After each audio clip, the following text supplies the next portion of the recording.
I took my first big trip away from my hometown when I was only 17 years old, and I spent the best part of 2 months traveling around Europe.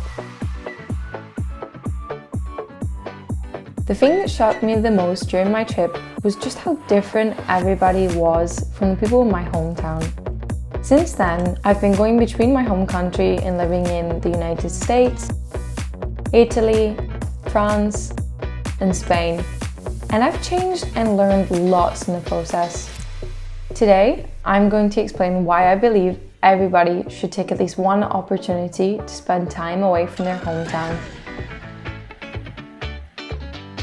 The idea for this video came up because not long ago I was having a conversation with some people who are a couple generations above me, and we were talking about how Gen Zs and millennials are way happier to move lots of times in their life and also change jobs, and how people a couple generations above ours, that's very strange because they were taught to find a job when they're 18, settle down, and live in that place for the rest of their life. Whereas our generation is all about hustle culture and mental health. And if you're not happy in your job, you should move, and travel is way more accessible now. So it made me think, why isn't everyone doing it then?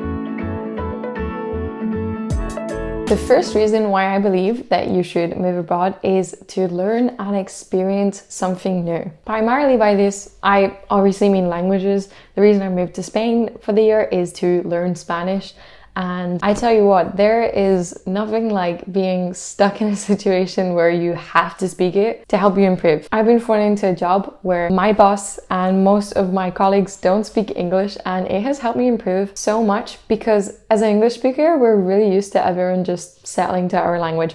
And when you're from your home country, where obviously your native language is, it's really hard to find opportunities to speak a second language. And so even if you're only going for 3 months, being able to learn a little bit of a new language, I think is so beneficial, not only for growth, but for your CV. Something I've learned whilst being in Spain is that the holidays here are completely different. Days that I'm used to getting off in the UK do not exist in Spain, and days where I would be working in the UK are holidays here. As a historically very Catholic country, Spain has so many religious holidays just popping out of nowhere, and the month of December is like chef's kiss. I feel like I'm off work more than I'm at work due to all their holidays, and it's great.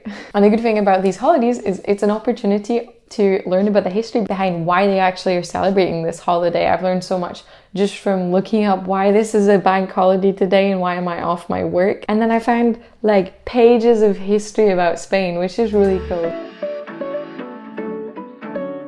I think one of the biggest advantages of living and moving abroad is you really get comfortable being uncomfortable. And by that I mean going into the unknown is not as scary as it was before you lived abroad. The truth is, everywhere in the world is different, and the people are different, and the culture is different.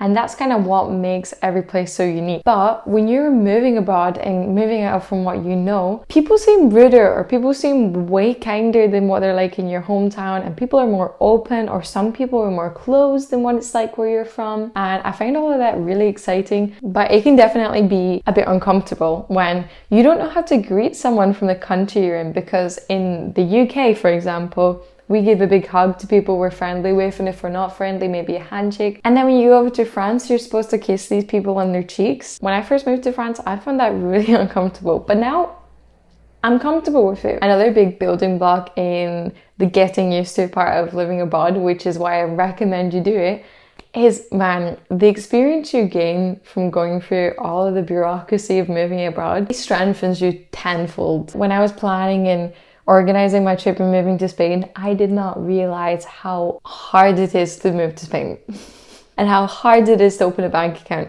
and how the banks are never open outside of 8 till 2, but when you work during that time, you basically will never see your bank, and how you need your tax numbers, how you need your residency numbers. And oh my goodness, it's been tough, but coming out of it, I'm so glad that I have those experiences in my pocket. You will really learn what growth means when you live abroad and you're in a city where everything is new. But what I find beautiful about the uncomfortableness is maybe you go to a city one day and you think, this actually all makes sense. I truly believe that not everyone's meant to stay in their hometown their whole life. And a lot of us might find love in a different city. I personally don't know where my forever home is going to be yet, but I'm very excited to move to a few other places to figure that one out.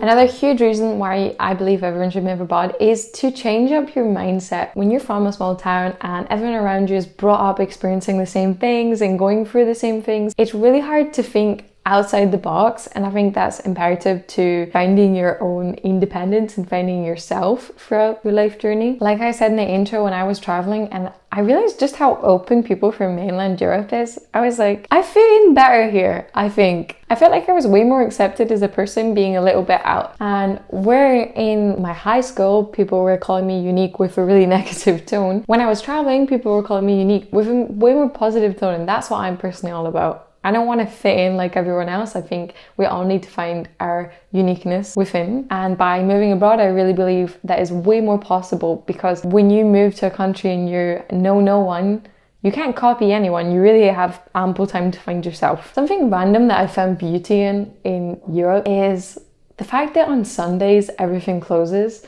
And I know it comes from a religious background and that's why it's there, but I appreciate that it hasn't changed, because yeah, it's cool that I can go to Tesco at 3 a.m. on a Sunday morning, but I like walking through the streets when it's empty and it's a Sunday and you feel like the city is finally sleeping. I don't know, I really love it.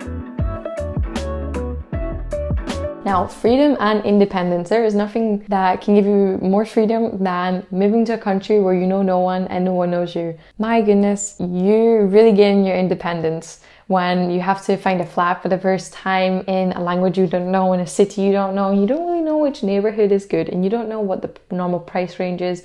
You also don't know which sites to use. All of these learning curves that may seem stressful at the time really help you gain your independence. And in another way to put it, gives you more freedom. When I was struggling with all the bureaucracy here in Spain, something that I hated at the time, but again now looking back at, was I couldn't just mail people and say, I have no idea what I'm supposed to do right now, someone help me, because no one I know knew how to do it. And so I really had to work harder and gain that bit of independence and figure things out for myself. In general, when you move abroad, I'm not saying you're going to lose all your hometown friends, but it's really great to make new connections and change your network up a bit, whether that's in a personal manner or a professional manner. You might live in a city where the job that you want to do isn't really accessible, there's not really much gap in the market, but you find that in this other city, only one Ryanair plane ride away, there's ample space to get into this market. I think it's kind of similar when it comes to friendships, where you might not feel like you have a strong sense of community in your hometown. This sounds really backwards, but everyone expects you to find your greatest connections in a place that you were grown up in because you share experiences and stuff. But I've personally found that the best friends I've made are people from all over the world, and despite all the differences from our childhood, we now are at the same place in our life. I hope that makes sense. You might discover where you were once mocked for something in your hometown, people in this new city love, and it can bring out the best side of you. Now, the last reason, which is maybe a little bit cheesy, is just to prove it's possible. Coming from the UK, we really have this stigma of working 50 weeks a year in this ugly weather where we go for seasonal depression, and the one thing we want to say to our colleague is, can't wait for it to be July finally so I can go on my 2-week vacation. And I really hope I'm not mocking anyone, but it's just the truth of where I'm from. But the thing is that we don't have to live like that. There are plenty of people that would probably love to live in the UK, but when you don't need to be stuck there. You can find another city where there's better weather if that's what makes you happier, or where there's more growth in your employment sector. You know, you don't have to be working the 50 just for those 2 weeks a year. I think that's a really sad thing that we go through in the UK and possibly other countries too. When Christmas came this year and I had to go back to Scotland, I was like, oh, I want to still be in Spain. Like, I really like where I live right now and I'm really happy where I live. I don't want to go home because I found home in Valencia now. However, after all this, where you go through the struggles of living abroad and the growth that comes with it, you might even find that your hometown is where you're meant to be. And I think that's just as beautiful as finding home within somewhere else. But I do really think that everyone should at least try to live somewhere new. Okay, thanks for watching. I'd really love to hear, have any of you lived abroad before? If so, where, and would you ever consider that place a home? Let me know. Here are 2 videos I recommend you watch, and if not, that's okay. I hope you have a lovely day. Thank you again for watching, and bye-bye.